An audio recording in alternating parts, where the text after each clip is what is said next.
निवडणुकांबाबतच्या जरांगेंच्या भूमिकेला अशोक चव्हाणांनी पाठिंबा दिलेला आहे। मराठा समाजाला माझं समर्थन आहे असं अशोक चव्हाण यांनी म्हटलेलं आहे। आरक्षण मिळेपर्यंत मी पाठपुरावा करणार असं सुद्धा अशोक चव्हाण म्हणाले। ही भूमिका जरांगे पाटलांची योग्यच आहे।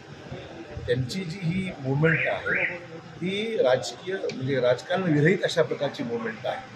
त्यांचा शुद्ध हेतू मी त्यांना मागेच मी माझ्या अनेक ठिकाणी भाषणात बोललो की महाराष्ट्रातले मराठा समाज एकमेव नेते आहेत की ज्यांना कुठलं राजकीय लेबल नाही आहे आणि म्हणून त्यांची विश्वासार्हता आहे। त्यामुळे त्यांनाही कोणाची मतं मागायची नाही।